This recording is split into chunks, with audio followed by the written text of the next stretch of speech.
আবরার ফাহাদ হত্যাকাণ্ড ছিল পৈশাচিক ও নৃশংস স্বৈরাচার বাংলাদেশের একটি ছোট চিত্র মাত্র। দীর্ঘ বছর ধরে বাংলাদেশ স্বৈরাচারী সরকার এবং তার যে নিষিদ্ধ দল রয়েছিল ছাত্রলীগ, তারা যতটা নৃশংসতা এবং বর্বরতা চালিয়েছিল বাংলাদেশে, তার ছোট্ট একটা চিত্র ছিল আবরার ফাহাদ। সে জীবন দিয়ে, তার জীবনের বিনিময়ে তা প্রমাণ করে গেছে বাংলাদেশ তখন কতটা অসহায় পরিস্থিতিতে ছিল। আবরার ফাহাদ একটি ফেসবুক পোস্টে 2019 সালে ভারতের সাথে বাংলাদেশের বেশ কিছু চুক্তির সমালোচনা করেছিলেন। আর এরই প্রেক্ষিতে তাকে তৎকালীন বুয়েট ছাত্রলীগ ডেকে নিয়ে গিয়ে সারা রাত ধরে অত্যাচার করে পিটিয়ে মেরে ফেলে। এ যেন নিয়মহীন, বিচারহীন, বর্বর, নৃশংস এক বাংলাদেশের চিত্র প্রকাশ করেছে। আজকে আমরা পুরো সত্য ঘটনাটি প্রকাশ করব, পুরো সত্যটা জানবো, সেদিন কি ঘটেছিল এবং কেন আবরার ফাহাদকে মেরেছিল। তার আগে যারা এখনো আমার চ্যানেলটিকে সাবস্ক্রাইব করেনি, দয়া করে এখনই সাবস্ক্রাইব করে নিন নিয়মিত সত্য বাংলাদেশের সত্য ঘটনা জানার জন্য।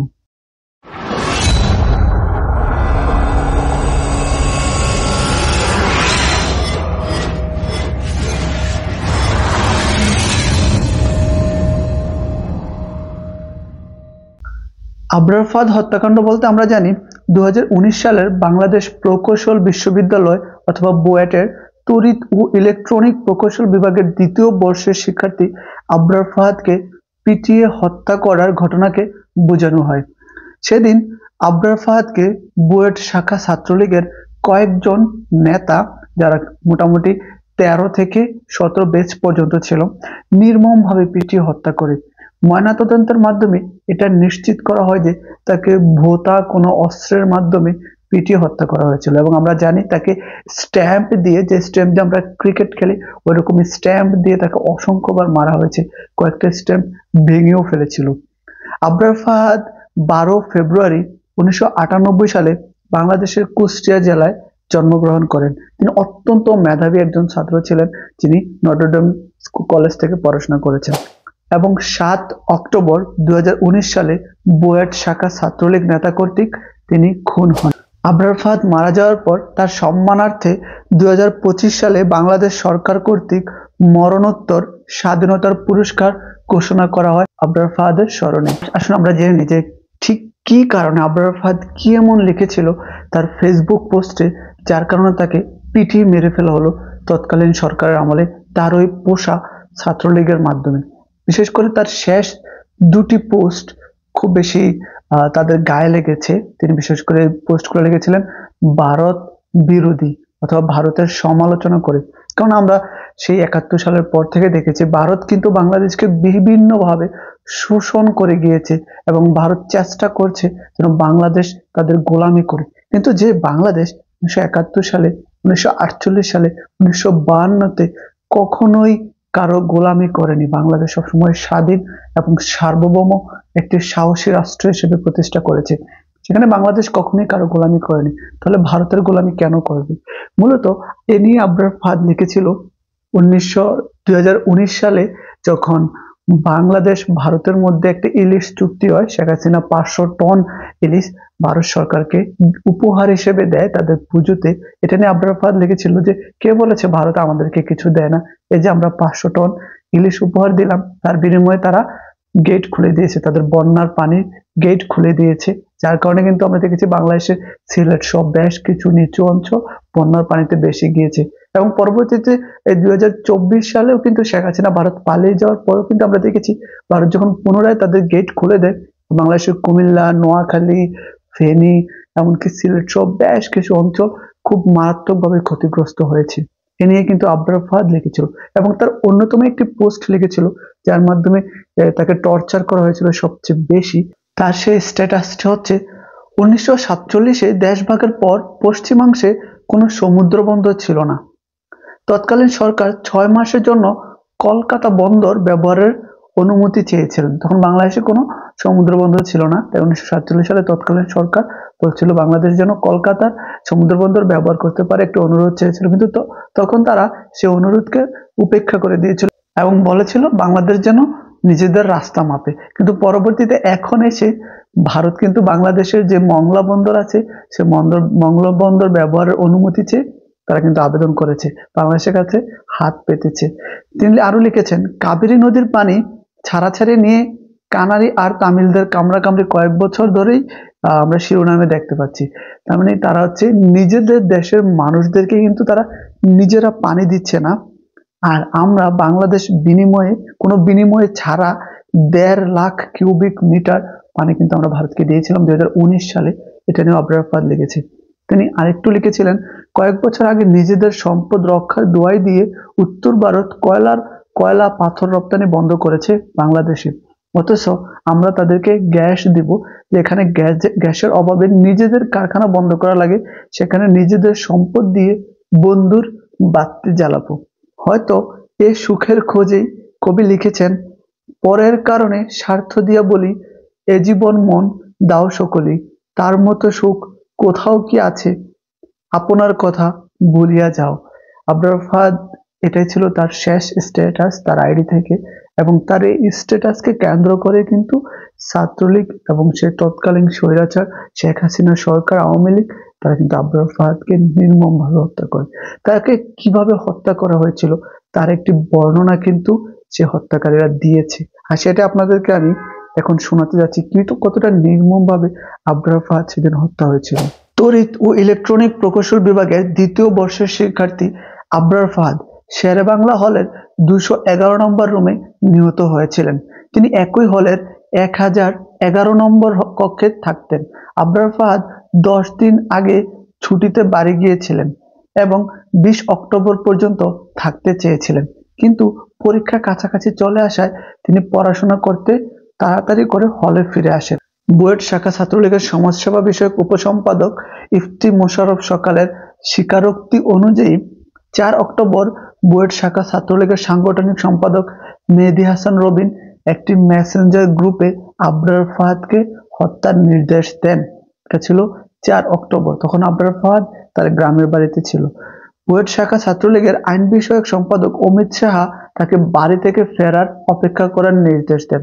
অতঃপর 6 অক্টোবর রাতে আবরার ফাহাদকে তার 2টি মোবাইল ও ল্যাপটপ সহ 211 নম্বর কক্ষে নিয়ে আসা হয়, এবং তারপরেই কিন্তু বুয়েট ছাত্রলীগের উপদপ্তর সম্পাদক মুস্তফা রাফিদ এবং মেকানিক্যাল ইঞ্জিনিয়ারিং বিভাগের 3য় বর্ষের খন্দকার তাবাক্কারুল ইসলাম তানভীর মোবাইল ফোন দুটি চেক করেন। একই বিভাগের 2য় বর্ষের মুনতাসির আল জেমি ল্যাপটপটি চেক করেন। এই সময় মেহেদী হাসান রবিন চর মারতে থাকেন আবরারকে। মেকানিক্যাল ইঞ্জিনিয়ারিং বিভাগের 2য় বর্ষের ছাত্র শামসুল আরেফিন রাফাত স্টাম্প এনে দিলে তা দিয়ে ইফতি মোশাররফ সকাল 4-5টি আঘাত করলে স্টাম্পটি ভেঙে যায় এবং তারা নতুন স্টাম্প নিয়ে আসার জন্য বলে। তারপর 4র্থ বর্ষের ছাত্র অনিক সরকার আবরারের হাঁটু, পায়ের তালু ও বাহুতে স্ট্যাম্প দিয়ে মারতে থাকেন। এরপর ক্রীড়া সম্পাদক মেফতাহুল ইসলাম জিয়ন আবরারকে চর এবং স্টাম্প দিয়ে হাঁটুতে আঘাত করেন। এ সময় মেহেদী হাসান বুয়েট ছাত্রলীগের সাধারণ সম্পাদক রবিন মেহেদী হাসান রাসেলের সাথে মুঠোফোনে যোগাযোগ করেন। রাত 10:30টার দিকে মারধরের ফলে অসুস্থ আবরার মেঝেতে শুয়েছিল। ইফতি মোশাররফ সকাল ধমক দিয়ে তাকে দাঁড় করিয়ে চর দেন। পরে ইলেকট্রনিক ইঞ্জিনিয়ারিং বিভাগের 3য় বর্ষের ছাত্র মুজাহিদুর রহমান স্কিপিং রোপ দিয়ে আবরারকে মারতে থাকেন। তারপর রাত 11টার দিকে অনিক সরকার গায়ের সর্বশক্তি প্রয়োগ করে অনিয়ন্ত্রিতভাবে স্ট্যাম্প দিয়ে আবরারকে আঘাত করেন। এরপর 12টার দিকে সবাই কক্ষ থেকে বের হয়ে যান। আবরারের শ্বাসকষ্ট শুরু হয়। ইফতি মোশাররফ সকাল তার মাথার নিচে 2টি বালিশ দেন। বেশ কয়েকবার বমি করে আবরার, আর আবরারকে এরপর 205 নম্বর কক্ষে নিয়ে যাওয়া হয়। উপ আইন বিষয়ক সম্পাদক অমিত সাহা সবকিছু জানার চেষ্টা করেন, তাকে মেরে আরো তথ্য এবং কথা বের করার চেষ্টা করেন।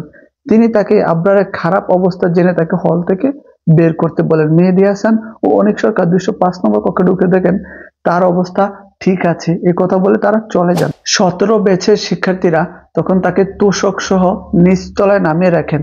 সাধারণ সম্পাদক মেহেদী হাসান রাসেল তখন পুলিশের সাথে কথা বলছিলেন। তারা পুলিশকে বলেন যে একজন শিবির কর্মী ধরা পড়েছে, আপনারা এসে নিয়ে যান। মুনতাসির আল জেমি আবরারের অবস্থা খারাপ জানলে ইফতি মোশাররফ সকাল মালিশ করতে বলেন। ইসমাইল ও মনির অ্যাম্বুলেন্স ফোন দিলে তা আসতে দেরি হয়। তামিম বুয়েট মেডিকেলের চিকিৎসককে ডেকে নিয়ে আসেন। বুয়েটের শেরেবাংলা হলের নিচতলায় সোমবার ভোর 3টায় পুলিশ আবরার ফাহাদের লাশ উদ্ধার করে। Medical doctor officer doctor Mohammad Masuk Elahi রাত 3টার দিকে আবরারকে মৃত ঘোষণা করেন।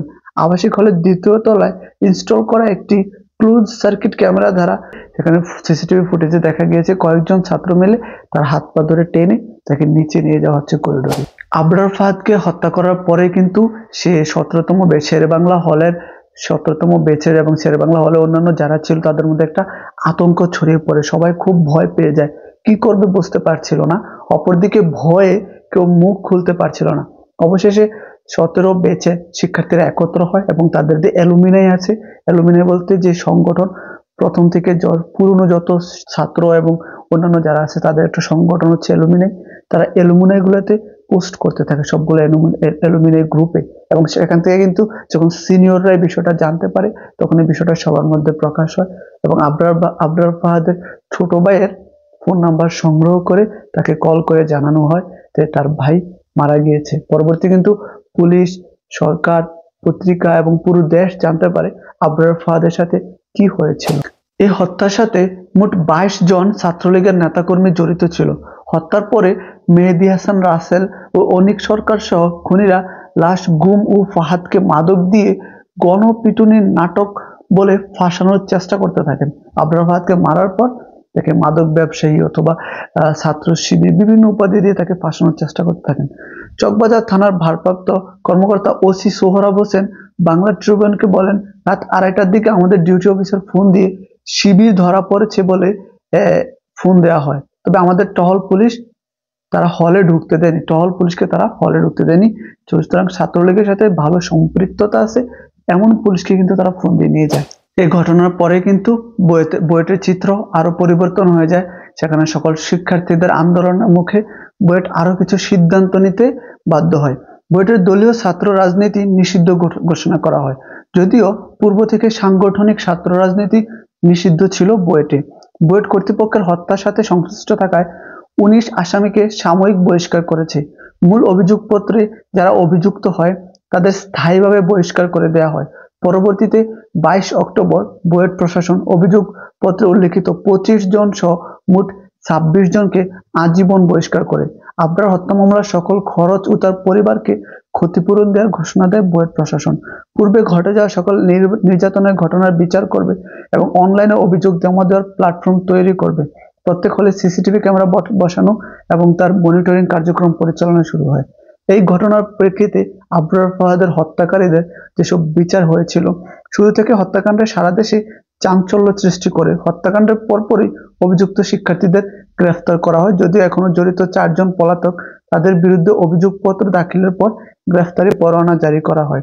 এর প্রেক্ষিতে পরবর্তীতে তারা বলে যে 90 দিনের মধ্যে অথবা 120 দিনের মধ্যে এই বিচার কাজের রায় দিবে। 2021-এর 7 ডিসেম্বর বুধবার ঢাকার 1 নম্বর দ্রুত বিচার ট্রাইব্যুনাল বিচারক আবু জাফর কামরুজ্জামান আবরার হত্যা মামলার রায় ঘোষণা করেন। বিচারের রায়ে 20 জনের ফাঁসি ও 5 জনের যাবজ্জীবন কারাদণ্ড ঘোষণা করা হয়। 3 জন আসামি পলাতক যথা মোর্শেদুর রহমান জিসান, এহতাসমুল হক রাব্বি ও তানিম মুস্তফা রাফিদ। মৃত্যুদণ্ড আসামিরা হলেন ছাত্রলীগের সাধারণ সম্পাদক মেহেদী হাসান রাসেল সহ আরো 20 জন, যাদেরকে হয়তো আপনি স্ক্রিনে দেখতে পাচ্ছেন। এই 20 জন এবং 5 জনের যাবজ্জীবন করা হয়। এর প্রেক্ষিতে 2025 সালের 16 মার্চ পুনরায় বাংলাদেশের উচ্চ আদালত একটি রায় ঘোষণা করে। সেই রায়ও আমরা দেখতে পাই সেম পূর্বের মতো রায় ঘোষণা করে বিজ্ঞ আদালত। সেখানে 20 জনের ফাঁসির রায় ঘোষণা করা হয়েছে এবং 5 জনের যাবজ্জীবন ঘোষণা করা হয়েছে। বাংলাদেশ আদালত বলেছে পরবর্তীতে যেন এরকম কোনো ঘৃণ্য ঘটনা দ্বিতীয়বার বাংলাদেশে না ঘটে, এজন্য কিন্তু এরকম কঠিন রায় দেওয়া হয়েছে। কেননা প্রত্যেকটা মানুষের কিন্তু একটা স্বাধীন দেশে মত প্রকাশের স্বাধীনতা আছে এবং সরকারের সমালোচনা করার স্বাধীনতা রয়েছে একটা গণতান্ত্রিক দেশে। তাই বলে কাউকে আমরা মেরে ফেলবো, খুন করে ফেলবো, গুম করে ফেলবো, এরকম কোনো বিচার কোনো দেশের আইনেই নেই। এটা অত্যন্ত জঘন্য এবং ঘৃণ্য একটি অপরাধ। আবরার ফাহাদের এই ঘটনায় বাংলাদেশের সর্বস্তরের মানুষ এর বিচার চেয়েছে, এমনকি বাংলাদেশের তারকা সমাজ পর্যন্ত এর বিচার চেয়েছে। তাছাড়া এই বিষয়টি নিয়ে আন্তর্জাতিকভাবে যুক্তরাজ্য এবং জাতিসংঘ উদ্বেগ প্রকাশ করেছে শুধুমাত্র মত প্রকাশের জন্য অথবা সরকারের সমালোচনার জন্য একজন ছাত্রকে পিটিয়ে মেরে ফেলাটা অত্যন্ত নৃশংস ছিল। তাছাড়াও আন্তর্জাতিক যেসব গণমাধ্যম রয়েছে তারাও কিন্তু এই বিষয়টা নিয়ে নিউজ প্রকাশ করেছিল। তৎকালীন রয়টার্স, সিসিএন সহ, আল জাজিরা সহ বেশ কিছু ইন্টারন্যাশনাল সংবাদ মাধ্যম এই বিষয়টা নিয়ে নিউজ প্রকাশ করেছিল। তাই কিন্তু তৎকালীন সরকার সবকিছুর ঊর্ধ্বে গিয়েও তিনি সেসব খুনিদেরকে বাঁচাতে পারেননি। তখন 2021 সালেও তাদেরকে 20 জনের ফাঁসি এবং 5 জনের যাবজ্জীবন কারাদণ্ডের একটি রায় হয়েছিল। বিচার যেমনই হোক তবুও কিন্তু অন্যায় প্রতিনিয়ত বেড়েই চলছে। তৎকালীন স্বৈরাচার সরকার যদিও বর্তমান দেশ থেকে পালিয়ে গেছে, তবুও কিন্তু অন্যায় থেমে নেই। একের পর এক অন্যায় অপসংস্কৃতি কিন্তু বেড়েই চলছে। তো এই জন্য আমি এবং আপনি সচেতন হতে হবে। আর কোনো মায়ের যেন বুক খালি না হয় সেদিকে খেয়াল রাখতে হবে। তো বন্ধুরা, আজকের ভিডিওটি বানানোর উদ্দেশ্য কাউকে আঘাত করা নয়, কাউকে কষ্ট দেওয়া নয়, শুধুমাত্র শিক্ষামূলক উদ্দেশ্যে এই ভিডিওটি বানানো হয়েছে। এবং আমি গণসচেতনতা তৈরি করার চেষ্টা করছি আমার অবস্থান থেকে। আপনারা যেই কোনো অন্যায়ের বিরোধিতা করুন, আপনার সামনে ঘটতে থাকা যে কোনো অন্যায়, তবে কিন্তু আমরা সুন্দর এবং সামাজিক একটি বাংলাদেশ গড়ে তুলতে পারবো আমার এবং আপনার চেষ্টায়। তো বন্ধুরা, আজকের ভিডিওটি এতটুকু পর্যন্তই। ভালো থাকবেন, সুস্থ থাকবেন এবং আপনার কোনো মতামত থাকলে কমেন্ট করে জানিয়ে দিতে পারেন। দেখা হচ্ছে আপনাদের সাথে পরের ভিডিওতে। আজকের মতো এতটুকুই। আল্লাহ হাফিজ।